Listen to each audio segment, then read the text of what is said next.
Курмандык чалуу туугандар кимге важип? Бул важип ибадат. Курмандык чалуу кандай ибадат экен? Важип ибадат. Туугандар, важип ибадат бул. Жөнөкөй эле эмес бул. О, башка убакта койсо өтө элек го? Жок, ал андай важип эмес эле ал ибадат. Ал садака катары кетет эле. Бул важип. Важип мен бизде Ханафи мазхабта важип. Башка мазхабтарда сүннет деген жери бар. Бизде Ханафи мазхабта важиптиги, Алла азыр далилдерди беребиз, айтабыз Кудай кааласа. Пайгамбар саллаллаху алейхи вассалам айткан, кимдин мүмкүнчүлүгү болуп туруп курмандык чалууга, ошентип да мүмкүнчүлүгү болуп туруп, акчасы жетип туруп курмандык чалбай койсо, биздин айт намаз окуган жерге келбесин деди. Деди? Келбесин деди, карай. Бул кандай деген нерсе? Ошентип биз билип алайлы бул. Бул канчалык маанилүү экенин билип алайлы бул. Бул ибадат. Ахирет курула турган, Алла разы боло турган ибадат. Күнөөлөр кечириле турган ибадат. Фарыз менен важиптинчи амалда эч кандай айырмасы жок. Аткарылган амалда айырмасы жок. Эйтикат деп коет, ишенимде айырмасы бар. Важипти каккан кафир болбойт, фарызды каккан кафир болот. А так амалы бирдей. Эйтикат, ишенимде бөлөк айырмасы бар. Бирок амалда айырма жок.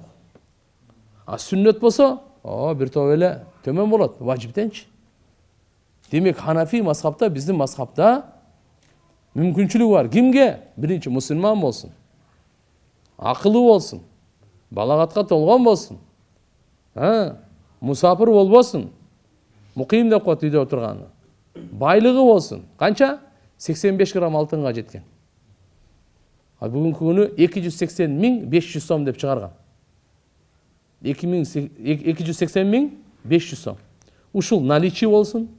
Же болбосо товар оборотуңузда ушунча болсун. Же болбосо алтын күмүшүңүз ушунчалыкка жетсин. Ушул өзүңүздүн негизги кажетиңизден, хажаты аслия, үй, машине, анда үйдө керектүү нерселер, ушулардан сырткары. Кимде ушунча болсо, болду, ага курмандык чалуу милдеттүү болуп калат. Милдеттүү болуп калат. Мусафир болсо, ага милдеттүү эмес. Мусафир болсо, ага милдеттүү эмес. Өзүнүн атынан гана.